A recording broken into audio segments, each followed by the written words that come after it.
Welcome back to the Radio of Horror YouTube channel. Tonight we are rounding out the last of the Fear Street movies. Fear Street Part 3, 1966. 1666, Chris. 1666. It's those three sixes, and it's actually somewhat, kind of, sort of, with some roots in this novel right here. This is the Fear Street origin story book series. This is the reprint version they did. And this novel encompasses, I believe, the three novels by R.L. Stine, Betrayal, The Secret, and The Burning. And they all take place way back in time in the 1600s, the 1700s, the 1800s, with like a narration in the 1900s going over what's happening. And to finish out the three Fear Street novel films with Part 3, Cati the Blonde in Front of Fear. And we're doing this actually on camera. And we're doing this kind of like recorded, like through Zoom. Reviews will be pretty much kind of done like this going forward, with the exception of anything that's already been recorded. But Cati the Blonde in Front of Fear to talk to us about the final chapter of the Fear Street trilogy. Hi there, creeps. Yes, it's me. And this is my face, the blonde in front of fear. Here to talk to you about Fear Street Chapter 3, 1666, or Part 3. I don't guess not Chapter 3, Part 3. Starring, I have it on the side here so I didn't want to forget, and I'm going to butcher names, and I apologize. I really do. Kiana Madeira, Ashley Zuckerman, Jillian Jacobs, Olivia Scott Welch, Benjamin Flores Jr., Giordano Spiro, and Daryl Britt Gibson. Now, Part 3 actually has a lot more names, but these are the main people in them.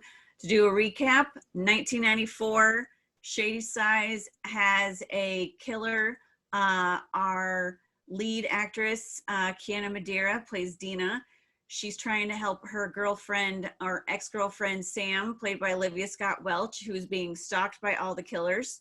They find a way to stop it, but then the curse is still there, because there is the curse of this witch called Sarah Fear that has been tormenting this little town called Shady Side forever. These are all based on the R.L. Stine books, and this episode right now is written by Lee Janiak, Phil Graziadi, sorry, again, I said I was butchering it, and Kate Teffrey, and directed by Lee Janiak. Now, they go to the only survivor of any of these killers that come out of Shady Side, which, again, I need to figure out what the marketing is that these real estate people are giving people to actually stay in Shady Side or move there. Because since in 1994, they call it the murder capital of the world, I don't see the incentive, but that's a whole other thing. It's like Elm Street. How can you keep selling property on a street that children were murdered on? Again, who know? You know what? Someone needs to make a movie about real estate and horror. But the kids from 1994 meet the only survivor from attack in 1978. They go to her. They try and figure out what's going on, and then our girl Dina finds the hand of Sarah Fear. She attaches the body of Sarah, and then we get the whole picture of where all of this stuff started in 1666. I'm going to say right now, I actually thought 1666 was the best of the three. One, I thought the acting just seemed more fluid and natural for all the characters. And I think that's very interesting, considering this is supposed to be, 400 years in the past, yet everyone seemed very, very natural with who they were.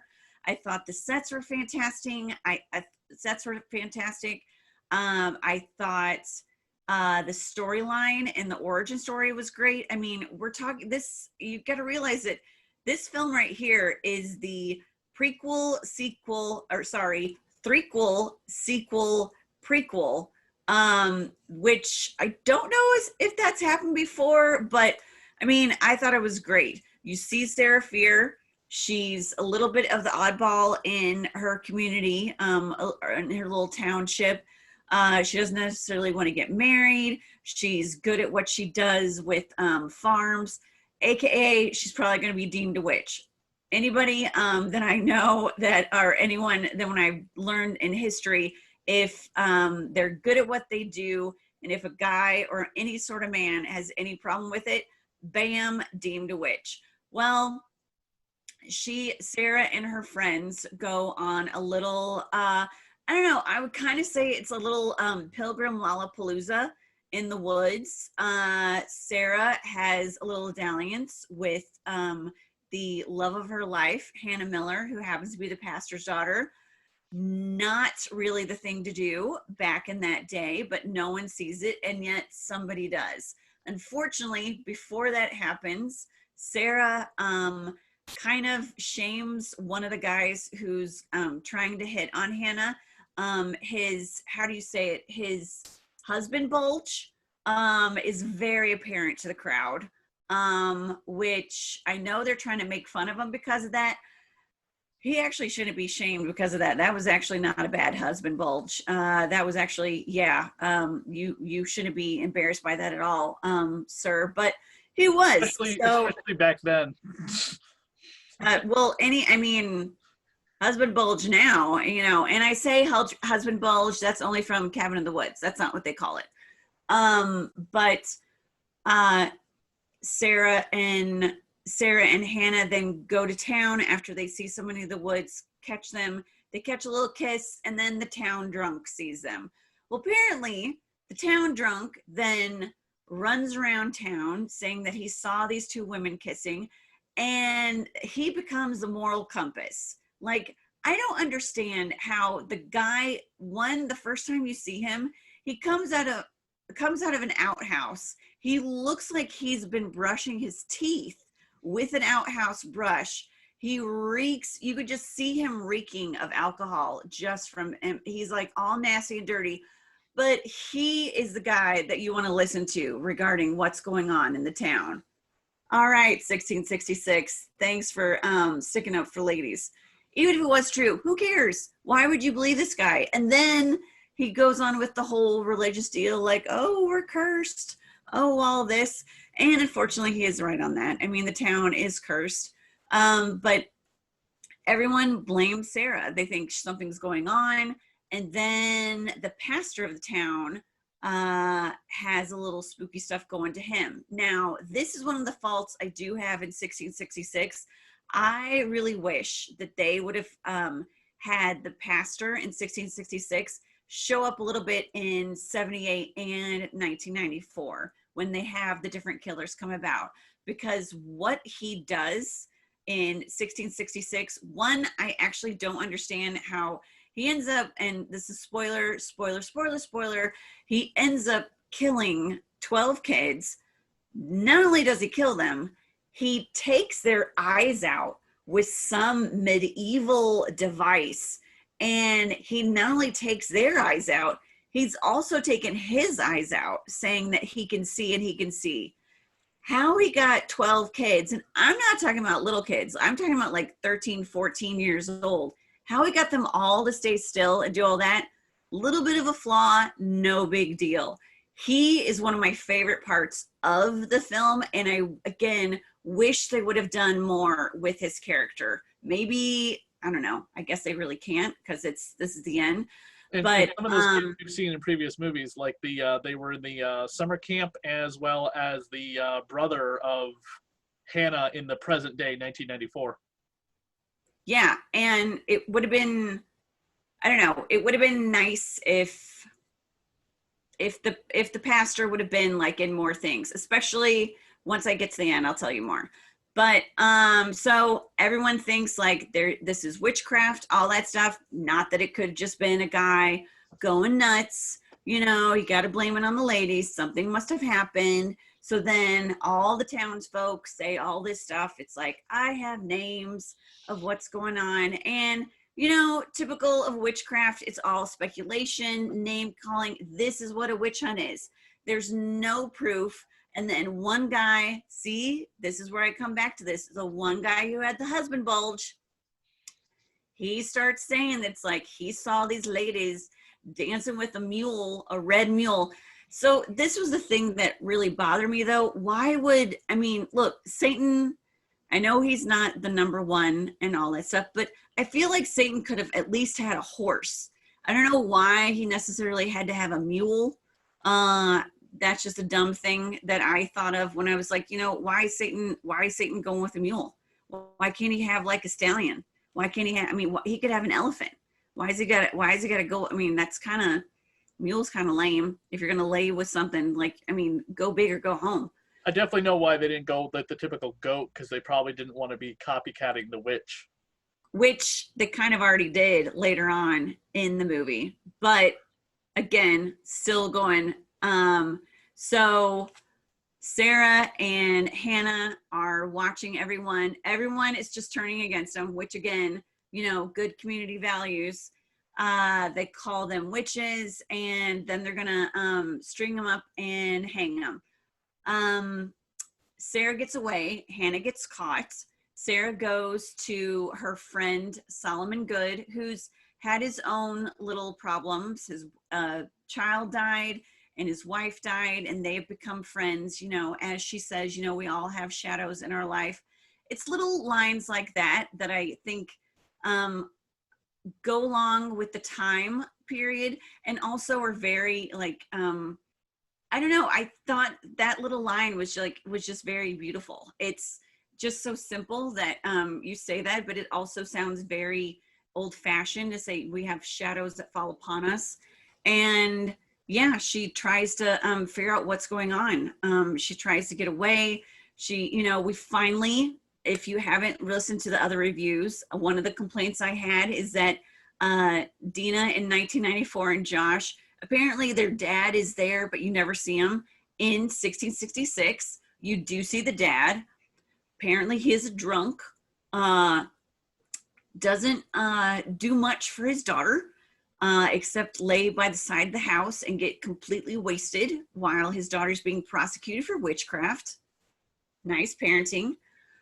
So then, yeah, Sarah goes to her buddy Solomon Good to try and figure out what's going on. And she's like, she realizes like, something is happening. There's obviously some sort of witchcraft going on. Earlier, she said she had, earlier in the film, she said she went to this widow's house, which the widow, played by Jordana Spiro, awesome. She's in all three of the films. Her little hut that she has is great. I love all the details she had on that. And then she's got this big ass devil book that can summon the devil. And she's, when Sarah's trying to figure out like what's going on. Yeah, again, nice. This is 1666. How that got bound and written. I mean, that was handwritten. Like, that takes a lot of time. That's a lot of time. So amazing, like witchcraft printing presses back then that we're not aware of. Must be the no, there was not pagan publishing going on back then. I would love to throw this back in time just to see what would happen. Just watch it from here, but just like send this through the portal of time to that time period and just have it land somewhere and just watch the hysteria. I might accidentally change history because I know the first person who picks this up, someone's going to be accused of being a witch. So. Oh, they totally will. They totally will. Or if they pick it, if it's a guy that picks it up, they're going to say, what was the woman that was by here? She's a witch. It's like everyone, I mean, it would be witchcraft central. Who knows? And of course, I live in Massachusetts, so I'd go to work and be like, hey, where's John? And maybe people would be like, John who? Oh, shit. Change the timeline. You change the timeline. I got to go back in time and stop myself from going through the portal. You got to keep yourself from buying that book. That's what's going to happen. Don't mess with the timeline. What was Miss Minutes constantly kept saying? Yeah.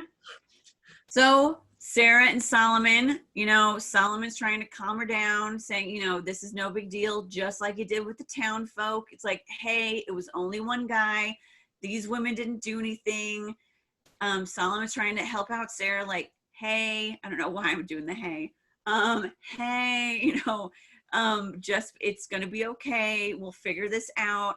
So then all the, town folk with their pitchforks and their lantern and stuff, they go to Solomon's house. They want to search it. Sarah hides, and lo and behold, she finds out why all this crap is going down. So Solomon is an expert in contracting and able to do little tunnels and all this stuff in his house. Turns out Solomon, and I called this very early on in 1994 because his last name is good. Solomon is the bad guy. Solomon had summoned the devil because, after his kid died, after his wife died, after he hasn't eaten crops, it's like, yeah, the other stuff isn't working. I'm going to go with the dark side. And he ends up having like all these fruits, doing all this stuff. It's all about the power. It's all about the power. So then Sarah knows the secret. And once that happened, she's done. She lost her only, besides her little friends who don't really have much say. The one person who could have the power to change your life is the one who ends up sealing and hanging her from the noose. But one thing I didn't understand is Solomon Good, his whole like underground cavern, the altar, everything like that. I'm assuming it was a cave that was there all along, but how did he like get the the altar made and like the candles down there, and like nobody sees this and everyone's suspicious of everyone back then? That didn't make a lot of sense to me. I do like the fact that everything was like tied to like, oh, the mall is here and this is where the camp was and this is where the thing was, because that's all like one place built on top of another from time period after time period. That was very well explained.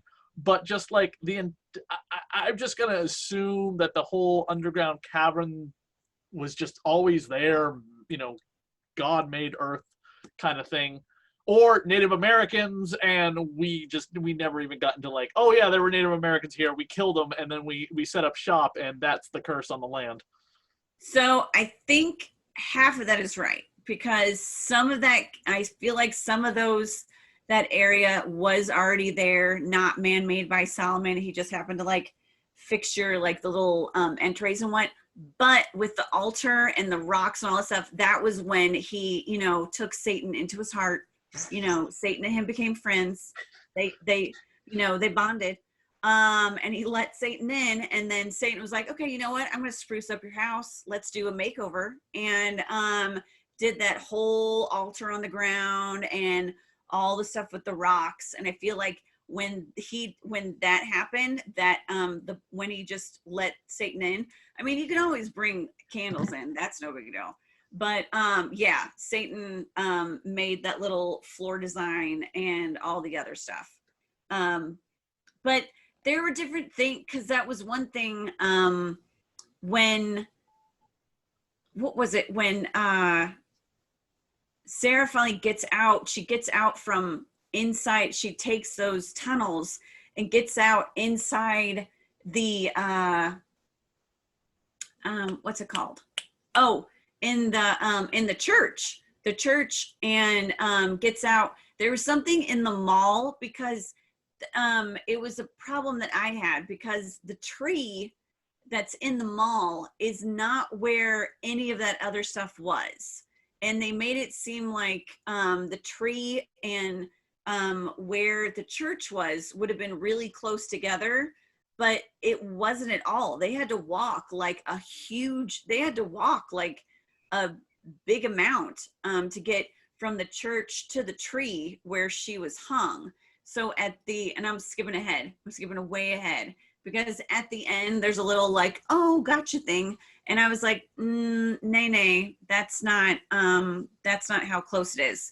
The tree was way far away from the church, and they made that seem much closer. So I don't know how that was. But Sarah, when she finally, she confesses only to save her true love, Hannah. She is hung, but before she is hung, she curses Shadyside. And more than that, she really curses the Good family, saying that you will always have these memories and stuff. So then we come to 1994, and it's like, all right, now we know what's going on. it's Sheriff Good. Sheriff Good is the bad guy. So that's kind of hard when you've got police that are the bad guy. But I like the way they did it. I like the way they little infiltrated little bits of different films, especially My Girl Carrie. When they they figure out and they tell adult Ziggy what's going on. She is heartbroken because Nick Good, who is now the sheriff in 78, he was the one who saved her.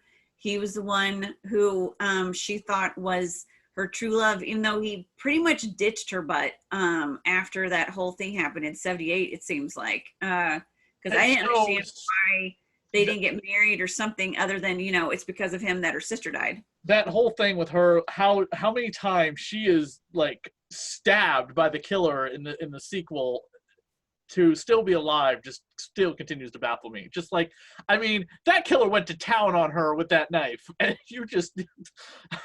He not only went to town, I mean, he stabbed, but he also twisted. Yeah, I mean, we're not talking like modern day medicine here that you might be able to save a stab victim, but she was stabbed so many times. I think, but and she doesn't look like she's like injured today. Like, you think she would have some serious nerve damage. Like, she would be like struggling to walk, nerve damage in my arm. She looks fine. She looks perfectly fine. And you know what? I've known people who actually have had been stabbed by different things, not necessarily by another person. The only time I see really the nerve damage is when it's in movies, like with Dewey in Scream. It never made sense why he had the limp. I've never known anyone who's been stabbed like that and has had the limp like Dewey. So I don't know, maybe, it is modern medicine, but I think the reason why she did survive is because Nick said, he's like, I'm not going to let anything happen to you. And he's the one who brought her back to life. Again, he let Satan into his heart. So Satan took care of anything he likes. That is the thing. If you let Satan in, kids, he will take care of you. So, yeah. 94, we're at the mall, which, if you recognize it, I believe that is the same mall that was used in Stranger Things. I think it's in Atlanta. I love the fact that they have the Gadzooks there. The one thing I didn't really like about the 66 flashback was just how pretty everything was. How we have a town up here in Massachusetts called Old Sturbridge Village. You can take recreation tours of like how life was. Salem doesn't really have that anymore. They tore down all those old houses. Unfortunately, there's a very few houses. Everyone thinks Salem is like, it's like a city built around the old, Salem Village. No, they tore down old Salem Village years ago.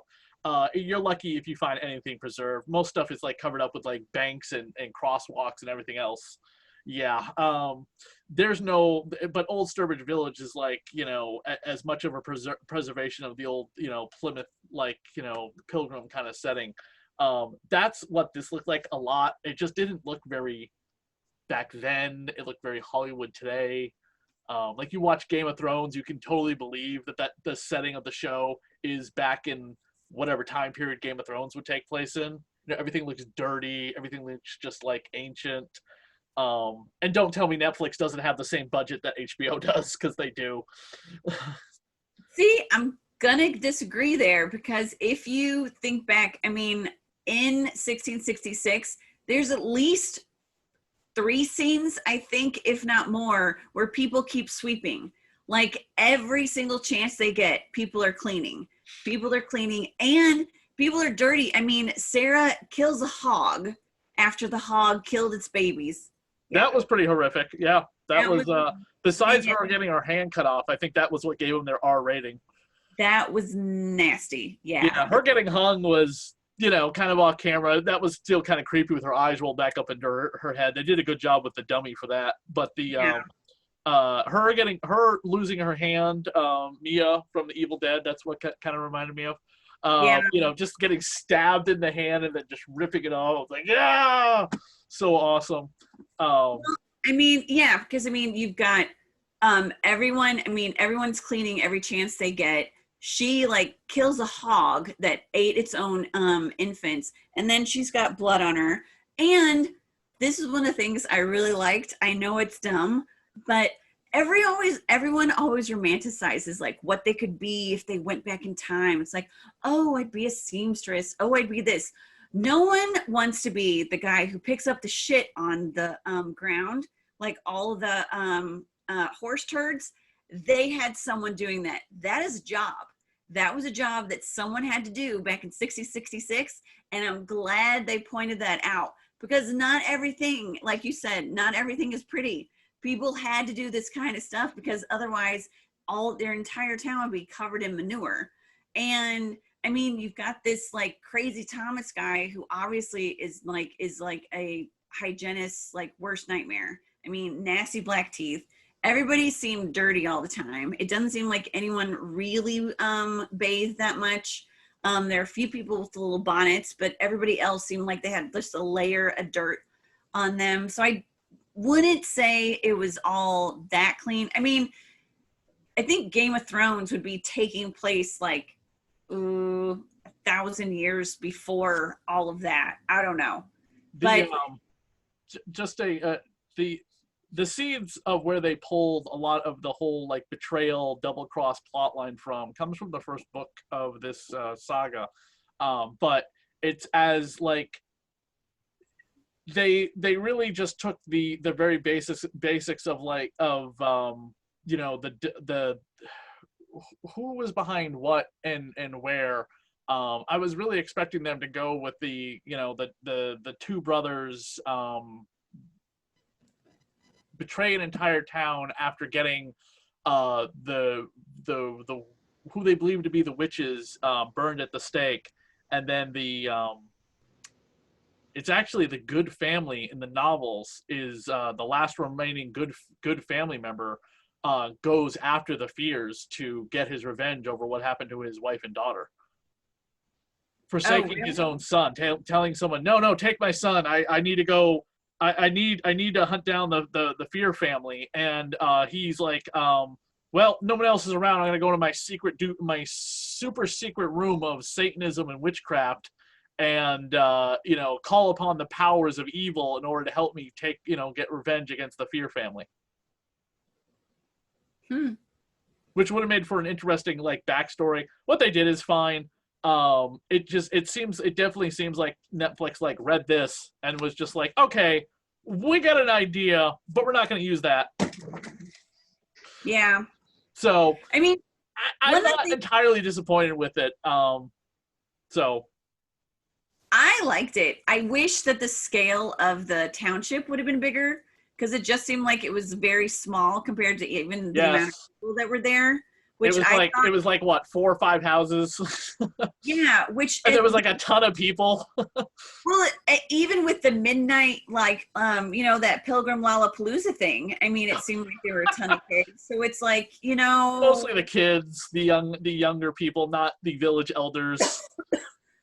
Where are all these people staying? I mean, I know people would stay in houses like, you know, 6, 8 at a time, 10. Right. But I mean, it didn't seem like that many people were having 18 kids like they usually did back then. I also wish they had developed those kids a lot more, because when they when Sarah's dead and they're all like, oh, let's cut her down and give her a Christian burial, I'm like, who the hell are all these freaking people? I know I saw them earlier in the movie, but we have no context to give a shit about their weeping sorrow eyes of the death of their friend. It's like, you people had like 1 or 2 lines, you're at the party, and that's it. If you were like bigger involved in the plot line, and it wasn't just focused on, you know, Sarah and her relationship, the secret relation, you know, affair, the lesbian affair she had, that would have just been a lot better to beef up those, you know, like other children, you know, teenage characters that seemed like they were supposed to have more to do besides just cry at her funeral and then give her a proper burial.